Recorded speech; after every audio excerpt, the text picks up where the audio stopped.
Bonjour, nous sommes le lundi 18 janvier et nous sommes sur l'île de Pâques. Je vous laisse avec Antoine qui va vous en parler. Vas-y Antoine. Bonjour, c'est Antoine. Nous allons vous parler de l'île de Pâques et de ses mystères. Mais d'abord, un petit peu de géographie.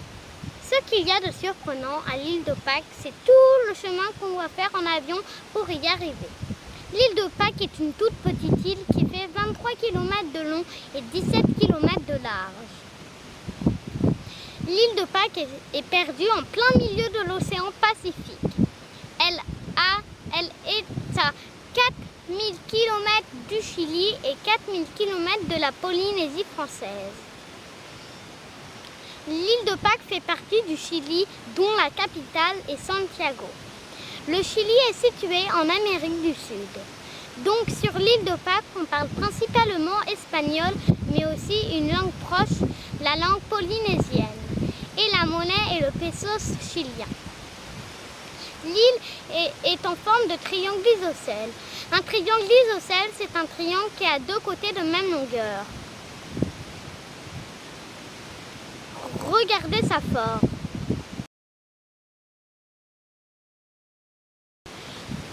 Et à chaque pic, il y a un volcan. Elle en compte donc 3. Car l'île de Pâques s'est formée il y a 3 millions d'années par l'éruption sous l'océan de plusieurs volcans. Et vous savez que l'île de Pâques est une île mystérieuse. Nina et Roméo vont vous raconter ces mystères. À bientôt. Merci Antoine, à bientôt. Au revoir.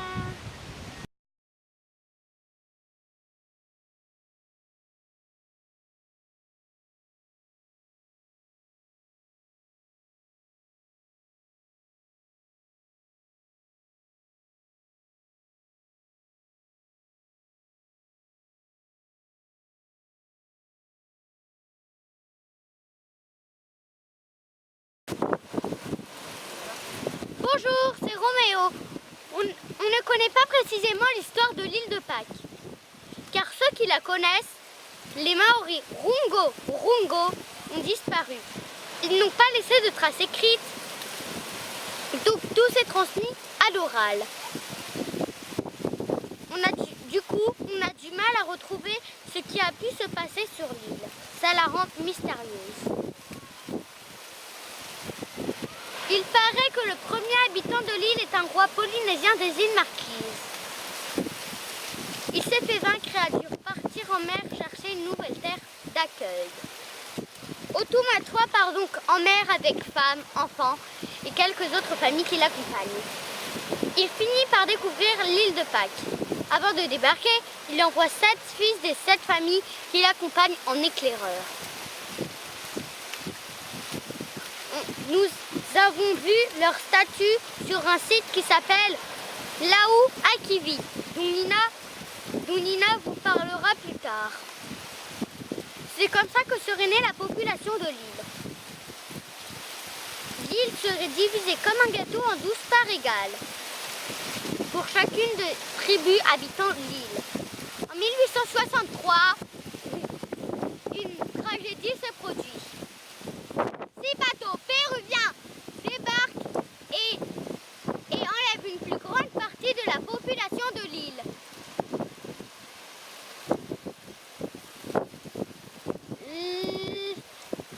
Après cet épisode, les habitants passent de 5000. L'île passe de 5000 à quelques centaines d'habitants. Qui seront aussi décimés par la variole transmise par des bateaux européens, eux aussi qui débarquent sur l'île. Les habitants sont anéantis. Son histoire est perdue. Il ne restera plus que les statues, les moaïs, où Nina va vous parler. Merci Roméo, et avant de te quitter, est-ce que tu peux me dire un petit peu plus sur la plage qui se trouve derrière toi? Ah oui, ça c'est une bonne question. Donc, c'est là que le roi Otumatoa et ses 7 éclaireurs ont débarqué. Très bien. Sur une plage qui s'appelle Kena, Très bien. avec plein de statues ici, comme vous pouvez le voir. Ah oui, il y a des statues, il y a des moaïs qui sont effectivement sculptées et posées ici, près de la plage. Merci Roméo, Au revoir! à très bientôt. Bonjour, c'est Nina. Je vais vous parler des mystérieuses statues que l'on trouve à l'île de Pâques, appelées les Moaïs. Cette île en compte environ 900. Elles reposent toutes sur des socles de pierre appelés les ahus et sont principalement en bord de mer, mais les yeux toujours tournés vers l'intérieur. Ces statues représentaient les ancêtres de chaque clan. Elles protégeaient leurs descendants et leur transmettaient la force. Elles étaient sculptées dans la roche volcanique du volcan Rano Raraku. Mais moi, j'ai eu la chance d'aller voir ce site. Ce qui est impressionnant, c'est le nombre de statues que l'on y voit. Elles sont à différents stades de construction. Elles sont debout, couchées ou penchées. J'ai vu de petites grottes que les sculpteurs créaient avant d'en dégager un gros bloc de pierre pour commencer à tailler leurs moaïs. Ces statues paraissent vraiment très très lourdes et à l'époque, il n'y avait aucun engin pour les porter. Donc, le plus grand mystère de ces statues est comment ont-elles été transportées de la carrière à leur ahus. Et parfois, il y avait près de 20 km à parcourir. Il existe deux histoires autour du transport de ces molosses. La première idée est de faire glisser les statues sur des traîneaux en forme de radeau sur des rondins de bois. Il fallait être très attentif à ne pas les faire tomber. Mais moi, je peux vous dire que j'en ai croisé sur la route des brisés. Alors, il y a eu quelques ratés. La deuxième idée est de transporter les moaïs debout et de les faire pivoter centimètre par centimètre à l'aide de cordes ou d'armatures de bois, comme quand on veut déplacer un frigo. Et en plus, les Pasquons ne faisaient pas les choses simplement. Figurez-vous que certains moaïs avaient des pukao, comme vous pouvez le voir. Qu'est-ce que c'est que les pukao? C'est les chapeaux qui, eux, étaient construits dans une autre carrière. Donc, après avoir transporté les moaïs, il fallait aller ailleurs rechercher les pukao et ensuite les mettre sur la tête des statues. Il existe deux sites particulièrement géniaux.